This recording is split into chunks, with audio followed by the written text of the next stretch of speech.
Most people spend years dreaming about their forever home, the perfect neighborhood, the right square footage, the backyard they've always wanted. But what if chasing that dream is actually costing you money? Today, we're discussing forever homes, for now homes, and how to think about one of the biggest financial decisions of your life. Let's talk about it. Welcome to the RE Real Estate Podcast, where we discuss buying and selling real estate in black and white. Here are your hosts, Ben Harang and Clint Galliano. Hello, everybody. Welcome to another episode of the RE Real Estate Podcast. My name is Ben Harang. With me today, as usual, is my co-host, Clint Galliano. Good afternoon, Clint. How you doing today, man? I'm doing wonderful, Ben. How you doing? I'm doing terrific. We got a little rain shower today that we hadn't had in seems like weeks or months, and it felt good for a change. So tell us what we're talking about today, Clint. All right. So today we're talking about something I think that a lot of buyers need to hear. It's the difference between the home that you want right now and the home that actually makes the most financial sense for where you are in life. We're calling it the forever home versus the for now home. And I think this one's going to hit close to home for a lot of people listening. Mm-hmm. So buying a home is one of the largest financial decisions most people ever make. And yet a lot of buyers, they approach it emotionally rather than strategically. Mm-hmm. The concept of a starter home, it's been around for generations. I know both of us started out with starter homes and our parents definitely had them. But somewhere along the way, the mindset shifted. And today's buyers often want to skip straight to the finish line. This episode isn't about telling people what to do. It's about helping them to make the smartest financial decision that they can live with. Yeah. Well, let's talk about how we got here, Clint. That sounds like a good idea. It goes back to World War II.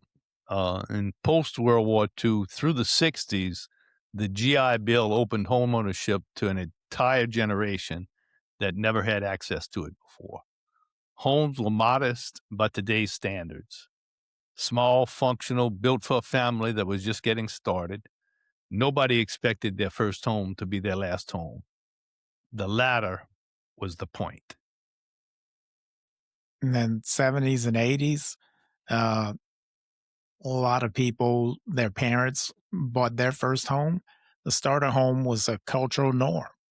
You bought what you could afford. You built equity. And when the kids came or the income grew, you moved up. The upgrade was expected, not exceptional. Right. So in our market, moving up didn't always mean moving out. A lot of families expanded in place. Converting a carport or garage into living space was a cheaper alternative than buying a bigger home. It was practical. It was resourceful. And frankly, it's all over our market today. You can spot those conversions the minute you walk through the door. You walk in and say, yep, that was the garage, or that was a carport, or that was the front porch. The renovation and expansion are simply cheaper than uprooting the whole family and buying up. Yeah, it's like Lord knows how many showings I've gone on and pull into the driveway and it just sticks out. It's like, okay, that's definitely a converted garage. You have a brick house and then you have vinyl siding where the garage door used to be. Yep. All right. The next one is the equity escalator. The latter worked because home values generally appreciate over time. You bought small, built equity, then used that equity as a down payment on the next step up.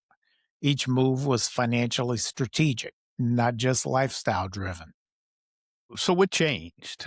Things like rising construction cost, tighter inventory, and a cultural shift driven in large part by social media and home improvement television created a new expectation. Why climb the ladder when you can just start at the top? And I tell people, social media, there's nothing on social media that is real. Um, it's all a facade. And if you're down in the dumps because of what you see somebody else doing on social media, you're better off than they are. I promise you. That's my gig for the day. Don't don't compare your inside to somebody else's outside. There you go. There you go. So Ben, I mean, you've been doing this for a while. So you've kind of watched this shift happen in real time. When did you start noticing that buyers' expectations changed? When we were prepping, Clint, we talked about this briefly. I have a history in the property insurance business, and Hurricane Andrew hit in 1992. Um, Devastated Homestead, Florida, then came up, and the eye went in Morgan City and did a whole lot of damage around here. It feels like after that storm, things blossomed. There was a lot of pent up demand for housing that wasn't being met because of the high interest rates in the 80s. Um, and it feels like the interest rates were moderating in the early 90s. Subdivisions started being built. There was more land available to build houses, and the style of houses changed. They were no longer building those ranch style houses, the wide houses that were 3 rooms deep. But these had the high pitched roofs, the big columns in the front, the high ceilings, 8-foot ceilings. Nobody wanted anymore. I tell people I never hit my head on an 8-foot ceiling before. Uh, but that's the era when I feel like the time changed. When things changed with the housing market and people started buying more expensive, higher end housing. Now, something else that correlated with that approximate time frame was that the oil industry started to quote unquote come back from the crash of the 80s. Mhm. I started my oil field career kind of towards the end of the end of 1992, end of 1993, right in that range. Mhm. And I worked initially started out as a mud engineer, and I was in the second class to go to what they call mud school. So that was what they called the training. And so I was the second class after they had shut it down for a number of years. So that was like when they were just starting to ramp back up. So, it's a correlation, not a causation, but Mhm. still, Right. it was pretty Right. interesting. Things changed about that time in the local economy in South Louisiana. Yeah. All right, Clint, did you and Melanie follow the traditional ladder? Or did you skip a rung and buy your last house first? Uh, so we pretty much, stayed with family and rented. I bought my first house right before I met Melanie, and then, we got married and lived in a rent house while we built our current house that we lived in. So, as of right now, it's our last house. I'm not gonna say it's gonna be the last house we ever live in, but for right Mhm. now, it's our last house. But that being said, we bought the lot and we built the house on it for $145,000. Yeah. And you can't find a house today for $145,000 that doesn't need to be redone. Yep, And you got a new house. exactly. So, okay. All right. So what drives the need for buying your forever house first? Um, we kind of hit on it. HGTV and the social media effect. Buyers today have been conditioned by years of renovation television and Instagram perfection, with interiors to expect move in ready perfection from day one. The idea of buying something modest and building into it has lost its appeal for a lot of people. And again, Clint said it, don't judge your inside by other people's outsides, and that's where a lot of the influence comes from. Yeah, because that's just the comparison trap. When your feed is full of other people's dream homes, your own for now home can start to feel like a consolation prize, even if it's a Mhm. perfectly solid financial move. Ultimately, you got to ignore that. It's the same thing Yeah. like, if you watch the news every day in the morning and at noon and at night, you're going to be a really anxious person. Yeah. Yes. Yes. So here's something that a lot of people never thought about. Student debt and delayed timelines. Student debt is a relatively new phenomenon. Um, Many first-time home buyers are entering the market older than previous generations, which creates a psychological pressure to catch up by buying the forever home that feels like making up for lost time. And that's an interesting twist that a lot of people never thought about. It's true because I want to say what the most recent numbers, the average first time home buyer's age is like 40 or 41 years old. Right, right, as Oh, opposed to 25. right. Yeah. It's like I was 25 when I bought my first home. Mhm. Uh, the affordability paradox is another one. Ironically, the desire to buy a forever home right away can push buyers into price ranges that stretch them financially. And then that leaves little room for a life that's supposed to happen inside that dream home. Mhm. All of their money is going towards paying the note and they're struggling just to keep up. That's true. What we're seeing in the Houma Thibodaux market is that buyers are passing on solid, affordable homes because they don't check every box. Then watching those homes sell to investors or cash buyers while they're still waiting for the perfect house. Um, there's a difference between wants and needs. The needs you need to fill, the wants, you can fill them until you can't fill anymore. Uh, but don't let the house that fits your needs and most of your wants get away from you because it didn't fit all of your wants. It doesn't have the cabinet pulls on what. Let's look at another house. Change the cabinet pulls. You can order I them for mean, $3 on Amazon. I yeah, mean, yeah, yeah. You don't even have to go down the street to the store. They'll yeah. deliver them to you. Um, All right. So that's let's look another mindset, exactly. immediate gratification. So let's look at the case for the for now home and why new construction incentives change the math. So the best deal you can live with financially. I mentioned that earlier. It's a it's kind of a good approach to take because it's what you're comfortable with. The goal isn't the biggest house or the prettiest house. The goal is the house that costs you the least to own while still meeting all of your real needs. That's a fundamentally different question than, is this my forever home? Right, right. Um, let's talk about new construction with builder incentives. The new construction industry changed in about 2010, 2012, when the tract builders came to town. Used to be a new construction house was one spec house that one contractor built, might have built three or four or five a year. Um, and they were not readily available all the time. And just they were available when the contractor would build them. These tract houses came in, and these cats were building houses in 6 and 8 weeks, and there's nothing on the lot. And 4 months later, the house is ready to be moved into.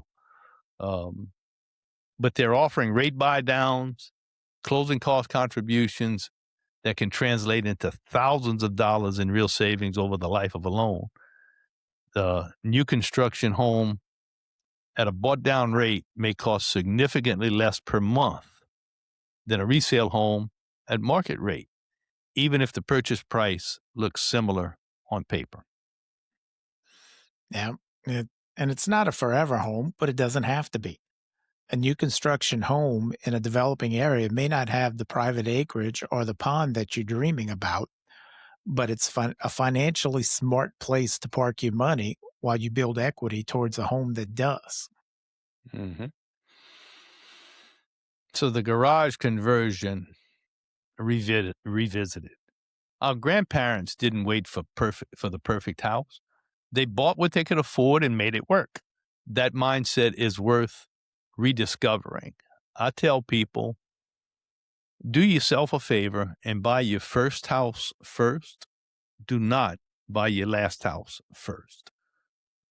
The new construction houses that are available with the incentives right now, you can buy a lot more house um, with the principal and interest and taxes and insurance in the note than you can on a 30-year-old house that might have a little bit bigger room or might have something else you want. Um, but with the buy down and the lower cost of insurance on new construction, in my mind, it's a no-brainer. Um, buy that new construction, move in, get comfortable, make it a home. And 3 to 5 years are going to pass in a blink of an eye. Uh, and then while you're living in that house, you can start looking for your next house. Now, so we talked earlier about mindset. So in this case, equity is the real goal, and equity is what makes up your net worth. Every month you're renting or waiting for that perfect house, you're building somebody else's equity. A for now home that you own is almost always a better financial position than a forever home that you're still saving for. And that in Yeah, turn increases your net worth. yeah. All right. So how do you actually decide whether you're buying your forever home or your for now home? Um, Ask the right questions first. How long do you realistically plan to stay in the home? Can you comfortably afford the payment if your income dips or your family grows? Is this home in a market where you can reasonably expect appreciation? So, 5 year rule of thumb. If you're not fairly confident you'll be in the home for at least 5 years, buying at the top of your budget is a risky move. The for now home with a lower payment gives you flexibility that a stretch forever home does not. You can define something you can live with. There's a difference between compromising on granite countertops and compromising on school districts or flood zones. Know which compromises are cosmetic and which ones are structural to your life. Work with an agent that'll tell you the truth. Not every agent will tell a buyer that they're stretching too far or that shinier house down the street is a worse financial decision. They may not know, they may not care. Find Mhm. one who will. Having somebody that you can have an adult conversation with that respects you and you respect is makes all the difference in the world in this process. You want somebody that will tell you what they think, and you can agree with it, you can disagree with it, but you need to hear it so you can take that into consideration when you're making the decision to buy the house.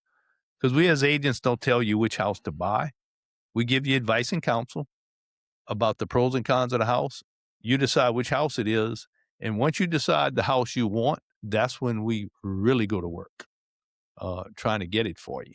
So sometimes you don't always get the conversation you should have during the decision making process on which house you want or which house you should be buying.